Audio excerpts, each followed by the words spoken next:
حضرت علی پاک رضی اللہ تعالیٰ عنہ دے بیٹے نے محمد بن حنفیہ، امام حسن پاک دے بھائی نے محمد بن حنفیہ، امام حسین پاک دا ویر محمد بن حنفیہ، مولا علی پاک دا پتر ہے محمد بن حنفیہ۔ ایک دن اپنے والد گرامی حضرت مولا علی پاک رضی اللہ تعالیٰ عنہ آپ کو پوچھ دے نے کہ ابا جان، اللہ تعالیٰ دی مخلوق دے اندر نبی پاک علیہ الصلوۃ والسلام تو بعد انساناں دے اندر سب تو افضل کون ہے، سب تو اعلیٰ کون ہے؟ پوچھن کون دیا ہے؟ علی دا بیٹا۔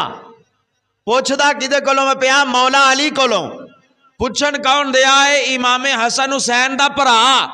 پوچھن کندے کولوں دیا ہے؟ حضرت علی المرتضیٰ اپنے باپ کولوں کہ بابا جان، اللہ دی مخلوق دے اندر نبی پاک تو بعد سب تو افضل کون ہے؟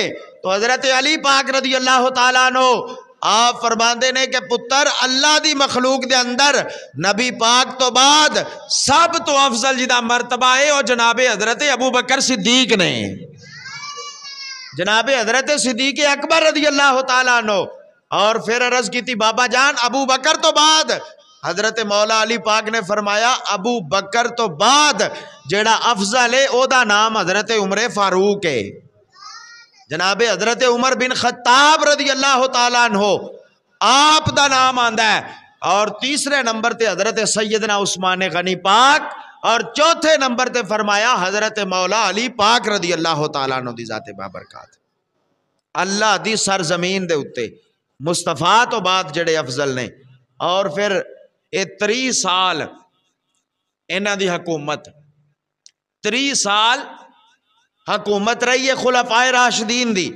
نبی پاک علیہ الصلوۃ والسلام تو بعد 2 سال حکومت کی تھی حضرت ابو بکر صدیق رضی اللہ تعالیٰ عنہ آپ نے، اور جناب ابو بکر صدیق دے وصال تو بعد 10 سال حکومت کی تھی جناب حضرت عمر بن خطاب نے، اور حضرت عمر فاروق رضی اللہ تعالیٰ عنہ آپ تو بعد 12 سال حکومت کی تھی ہے جناب حضرت عثمان غنی پاک نے، اور حضرت عثمان غنی پاک تو بعد 6 سال حکومت کی تھی حضرت مولا علی پاک نے۔ یہ 30 سال باندے نے ٹوٹل خلافت دے۔